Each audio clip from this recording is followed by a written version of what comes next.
నమస్కారం అండి. Hour herbs YouTube ఛానల్కి మీకు స్వాగతం. ఈరోజు అవర్ హెర్బ్స్ కిచెన్లో భాగంగా ఒక రుచికరమైన పులుసు పచ్చడి ఎలా చేయాలో మనం తెలుసుకుందామండి. రండి వీడియోలోకి వెళ్ళిపోదాం.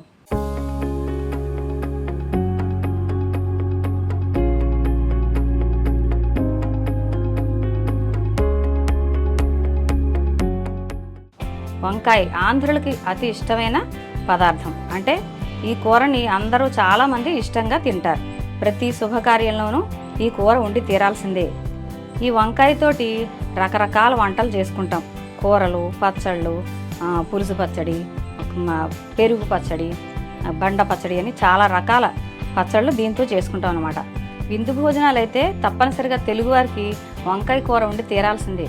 అంతే, వంకాయ కూరతో పాటు పులుసు పచ్చడి కూడా చాలా రుచిగా ఉంటుందండి. మీ ఇంటికి ఎవరైనా బంధువులు వస్తే తప్పనిసరిగా ఈ పులుసు పచ్చడి చేసి పెట్టండి, చాలా ఇష్టంగా తింటారనమాట. ఈ పులుసు పచ్చడిని ముఖ్యంగా పప్పు కూరతో పాటు పక్కన తింటే చాలా బాగుంటుంది. పప్పు కూరలో నంచుకు తింటే చాలా టేస్టీగా ఉంటుంది. కాబట్టి ఇప్పుడు ఈ పులుసు పచ్చడి ఎలా చేయాలో ప్రస్తుతం చూద్దాం. ఇప్పుడు వంకాయ పులుసు పచ్చడి కోసం ఇలాంటి తెల్లటి వంకాయ తీసుకోవాలండి. ఇప్పుడు మెట్ట వంకాయలు అయితే ఇంకా బాగుంటాయి అన్నమాట. మెట్ట వంకాయలు అంటే ముళ్ళు ఉంటాయి దీనికి. అలాంటి వంకాయ దొరికితే ఇంకా టేస్టీగా ఉంటుంది పులుసు పచ్చడి. ఇప్పుడు మన ఈ తెల్ల వంకాయ దొరికింది, నాకు ఇదే తీసుకున్నాను. ఇంచుమించు ఒక 1/2 కేజీ కొంచెం తక్కువ ఉంటుంది ఈ వంకాయ ఒకటి. దానికి ఈ వంకాయ పులుసు పచ్చడి చేసుకోవడానికి ఈ మాత్రం నూనె, ఒక 2-3 ఎండుమిరపకాయలు, కొంచెం చింతపండు, సరిపడా ఉప్పు, బెల్లం, పచ్చిమిర్చి, ఆవాలు, మెంతులు, జీలకర్ర, కొంచెం పోపు, పసుపు, కరివేపాకు, కొత్తిమీర కావాలండి.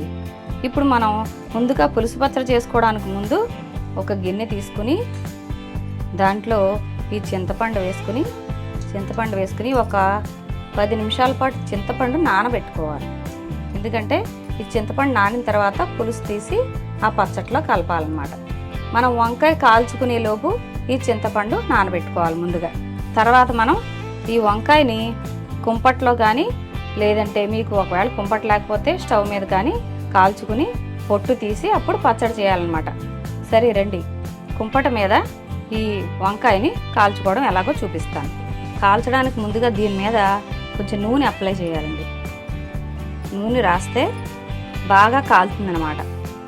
అందుకని దీని మీద కాస్త నూనె అప్లై చేసుకుని దీన్ని కుంపట మీద కానీ స్టవ్ మీద కానీ కాల్చుకోవచ్చు. ఇప్పుడు ప్రస్తుతం నా దగ్గర కుంపటి ఉంది కాబట్టి ఆ కుంపటి మీద కాల్చి చూపిస్తాను. కుంపట్లో ఈ వంకాయ వేసి కాస్త అలా అటు ఇటు తిప్పుతూ మొత్తం కాల్చుకోవాలండి, మెత్తగా అయ్యేలాగా. ఎందుకంటే ఈ పొగ వాసనకి కూడా పులుసు పచ్చడి చాలా రుచిగా ఉంటుంది. అందుకని ఈ వంకాయని కుంపట్లో కాలిస్తే ఇంకా రుచి వస్తుందన్నమాట.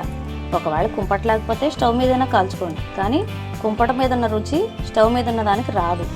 ఇదిగోనండి, వంకాయని ఈ రకంగా మొత్తం చుట్టూరు ఇలా తిప్పుతూ మొత్తం అంతా కాలేలాగా కాల్చుకోవాలి. ఆ తర్వాత నిలువుగా కూడా ఒకసారి పెట్టాలి, అంటే అడుగును కూడా కాలాలి కదా, అందుకని నిలువుగా కూడా పెట్టి దీన్ని మెత్తగా అయ్యేలాగా కాల్చుకోవాలి. ఇలా నొక్కు చూస్తే ఇలా మెత్తగా అవ్వాలన్నమాట. ఈ రకంగా వంకాయ కాల్చుకోవాలి. ఈ వంకాయ పూర్తిగా కాలిపోయింది. దీన్ని ఇప్పుడు తీసి పక్కన పెట్టుకుని చల్లారబెట్టుకోవాలి. ఒక 1/2 గంట, అరగంట పాటు బాగా చల్లారనిచ్చిన తర్వాత అప్పుడు చేసుకుందాం పచ్చడి. ఈలోపు మనం పచ్చిమిరపకాయలను కూడా కొంచెం అటు ఇటుగా కాసేపు అటు ఇటు కాలిస్తే బాగుంటుందన్నమాట రుచి కోసం. ఇది కూడా కాసేపు అటు ఇటు తిప్పుతూ కాల్చుకోవాలి. పచ్చిమిర్చి ఇలా కాలితే చాలండి. పులుసు పచ్చడి తినేటప్పుడు ఈ పచ్చిమిర్చి పడేయక్కర్లేదండి, అవి కూడా కలుపుకొని తినచ్చు, చాలా రుచిగా ఉంటాయి. పొగవాసన పడుతుంది కదా వీటికి, అందువల్ల చాలా రుచికరంగా ఉంటాయి. ఇవి కూడా తినేయచ్చు. ఇలా పచ్చిమిర్చి కూడా కాల్చి పక్కన పెట్టుకోవాలి. ఒక అరగంట పాటు చల్లారబెట్టాలి. వంకాయ పూర్తిగా కాలిందండి, చల్లారింది. దీని మీద పొట్టు తీసేసి దాన్ని ఇప్పుడు జాగ్రత్తగా చూసుకోవాలండి, లోపల ఏమీ లేకుండా. ఈ వంకాయని పొట్టు అంతా తీసేసాక దీని లోపల అంతా బాగుందో లేదో చూసుకోవాలన్నమాట. అంటే ఏమైనా ఉన్నాయేమో చూసుకుని శుభ్రం చేసుకుని ఇప్పుడు దీన్ని మెత్తగా దంపుకోవాలి. ఇదంతా శుభ్రం చేసుకున్నాం కదండి. ఇప్పుడు ఈ కలవంలో కానీ లేదంటే రోట్లో కానీ ఎలా అయినా సరే ఇలా దంపుకుంటే మెత్తగా ఉంటుందన్నమాట, పులుసులోకి చక్కగా కలుస్తుంది. దంపడం అయిపోయిందండి. దీన్ని ప్లేట్లోకి తీసేసుకోవాలి. ఇలా మెత్తగా అయితే పులుసు పచ్చట్లో చక్కగా కలుస్తుంది అన్నమాట. ఇది వంకాయ మెత్తగా చేసి ఉంచుకున్నాం కదండి. ఇప్పుడు ముందు మనం నానబెట్టిన చింతపండు నానిపోయింది. దీని నుంచి పులుసు తీసుకోవాలన్నమాట. పులుసు తీసుకుని ఈ గిన్నెలో వేసుకోవాలి. ఇప్పుడు దీనిలో మిగతా అన్నీ కలుపుకోవాలి. ఇప్పుడు ముందుగా మనం పోపు వేయించుకుందామండి. ఇప్పుడు మనం స్టవ్ మీద పోపు గిన్నె పెట్టుకుని దాంట్లో కొంచెం వేడైన తర్వాత దానిలో కొద్దిగా పోపుకి సరిపడా నూనె వేయాలి. వేసి కొంచెం వేడైన తర్వాత ఎండుమిరపకాయలు వేయాలి. తర్వాత ఆవాలు, మెంతులు, జీలకర్ర కూడా వేసి కొంచెం పోపు మంచి వాసన వచ్చే వరకు వేయించాలి. దీంట్లో ఇష్టమైన వాళ్ళు ఇంగు కూడా వేసుకోవచ్చండి. ఇంగు చాలా బాగుంటుంది. పోపు వేగిందండి. ఇంకా స్టవ్ ఆఫ్ చేసేయడమే. ఆవాలు చిటపట్లాడుతున్నాయి కాబట్టి ఇప్పుడు పోపుని స్టవ్ కట్టేసి పోపుని గిన్నెలోకి తీసేసుకోవాలి.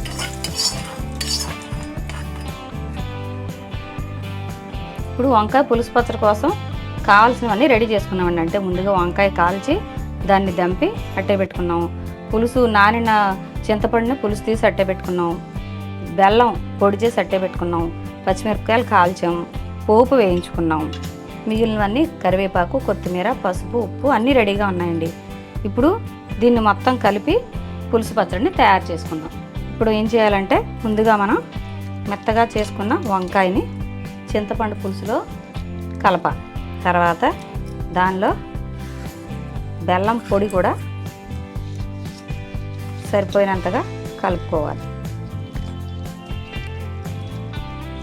తర్వాత మనం కాల్చి ఉంచిన పచ్చిమిర్చిని 2 ముక్కలు చేసి ఇందులో కలుపుకోవాలి.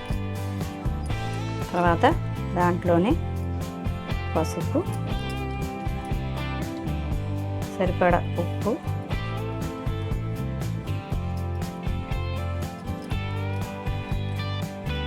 కూడా వేసి ఒకసారి మెత్తగా కలుపుకొని కలిపి తర్వాత దానిలో మనం ముందే వేయించి ఉంచిన ఆవాలు, మెంతులు, జీలకర్ర, ఎండుమిర్చి పోపు కూడా వేసేసి మొత్తంగా కలుపుకోవాలి. తర్వాత దానిలో సన్నగా తరిగిన కొత్తిమీర, కరివేపాకు వేసి ఇంకోసారి కలిపి దాని మీద కొత్తిమీరను అలంకరించుకుంటే ఎంతో రుచికరమైన వంకాయ పులుసు పచ్చడి సిద్ధమైందండి.